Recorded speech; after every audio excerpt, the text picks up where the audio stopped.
Right, let's dive into this. Let's talk about something monumentally stupid: how the United States, with all its resources and influence, managed to lose the right to host the World Cup final. It's a tale of missed opportunities and baffling decisions. Not the game itself, we weren't winning that anyway, but the chance to host the biggest sporting event on the planet. Imagine the global spotlight, the economic boost, the cultural exchange. After years of planning and billions in projected revenue, FIFA looked at the US and said, "No thanks." It was a decision that left many scratching their heads. The final was moved to Canada and Mexico, leaving America with empty stadiums and bruised egos. It was a blow to national pride and a missed chance to shine on the world stage. It's like throwing a party and getting kicked out of your own house before the guests arrive. The embarrassment was palpable. In US soccer boardrooms, panic. The realization that years of effort had crumbled was hard to swallow. Years of schmoozing and planning, gone in an instant.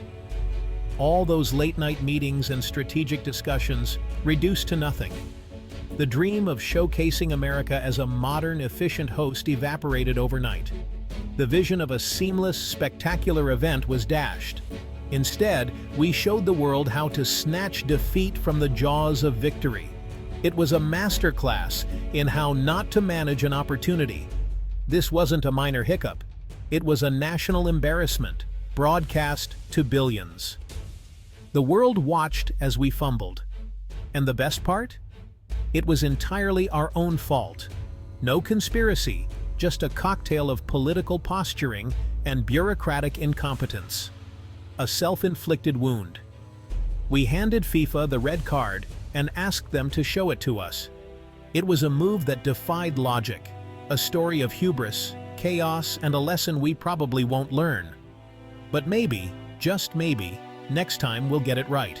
What was truly at stake in this monumental event? Billions of dollars were on the line, along with national pride and a golden opportunity to cement soccer's place in the heart of America. Host cities poured fortunes into infrastructure, with the expectation of massive returns that would transform local economies. Hotels, restaurants, and small businesses eagerly prepared for what was anticipated to be a month-long economic boom, a chance to thrive.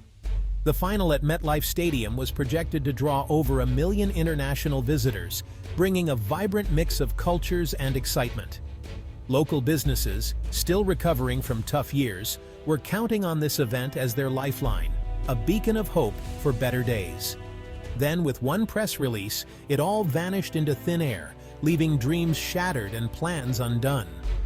The loss wasn't just financial, it was deeply cultural, a blow to the spirit of unity and celebration. The World Cup is more than a tournament, it's a festival of humanity, a chance to unite people from every corner of the globe in shared joy. For a month, American cities were supposed to transform into global villages, bustling with life and cultural exchange. Instead, we became the host who canceled the party because we couldn't get our act together, leaving a void where there should have been celebration. The silence in those stadiums will be deafening, a haunting reminder of what could have been. We lost more than money. We lost a precious moment to connect with the world, to share in a global experience. And that's a loss you can't put a price on, a missed opportunity that will linger in the hearts of many. Why did FIFA pull the plug on the United States as a host? The answer isn't simple, but it's crucial to understand. There were 3 main reasons: political chaos, visa nightmares, and organizational bedlam. Let's break them down, starting with politics. The US government seemed more interested in political theater than in practical cooperation. Instead of working with FIFA, they sent mixed signals and made FIFA nervous about the event's stability. Next came the visa debacle, which quickly spiraled out of control. The Secure Entry and Travel Authorization Act created a bureaucratic maze for international visitors. There were no exceptions, not even for World Cup fans, players, or officials. The process was slow, confusing, and left thousands in limbo. Suddenly, fans faced invasive screenings and endless paperwork just to watch a game. The excitement of the World Cup was replaced by anxiety and frustration. FIFA repeatedly warned the US government about these issues, urging them to find real solutions and streamline the process.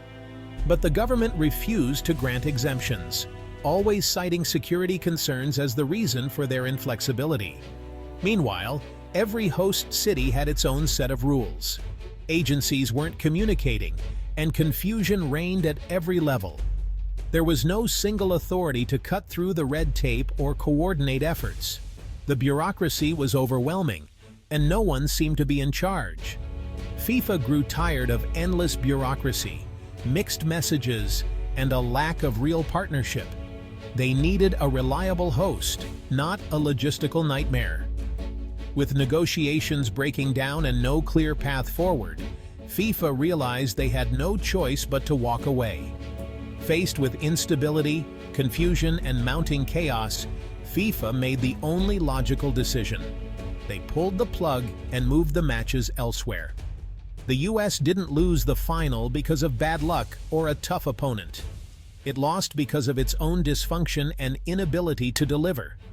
The world took note, watching as a golden opportunity slipped away, not just for American soccer, but for the country's reputation on the global stage. The fallout was immediate. Stadiums became expensive white elephants. Projected revenue from ticket sales and sponsorships evaporated.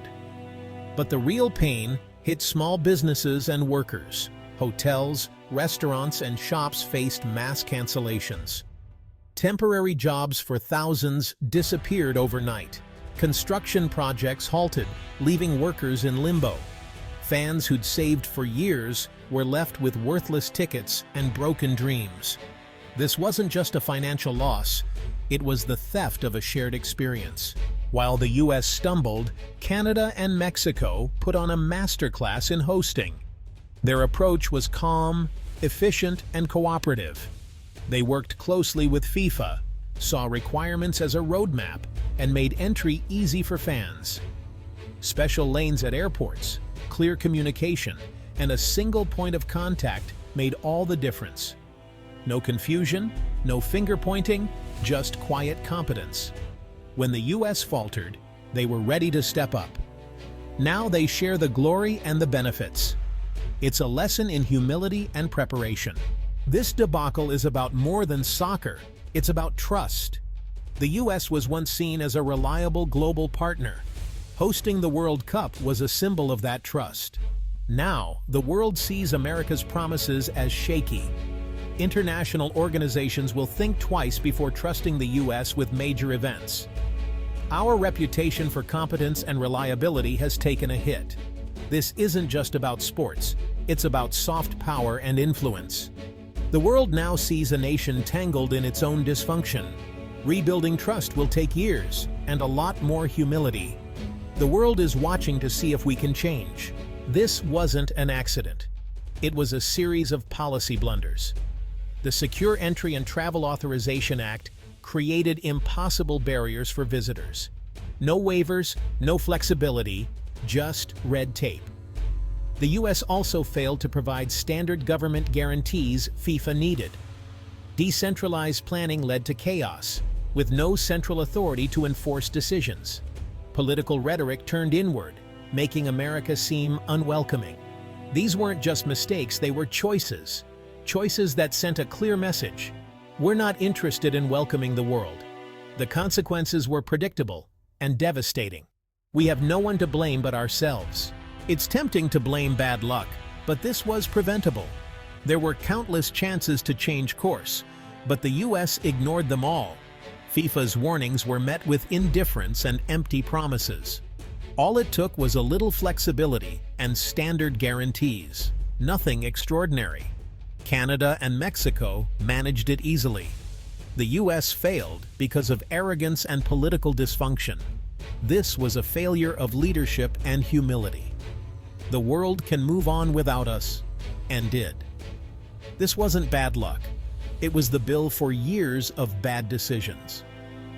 And now, we're paying the price. So, what now? In the short term, it's a global humiliation. America looks disorganized and unreliable, but the long-term damage is worse. Our default status as global leader is gone. Other nations are stepping up as dependable partners. Future bids for major events will face more scrutiny and higher costs. We've gone from preferred host to high-risk applicant. This is a wake-up call. Our reputation isn't a birthright. It must be earned every day. The world is watching to see if we can rebuild trust. Let's hope we don't blow it again.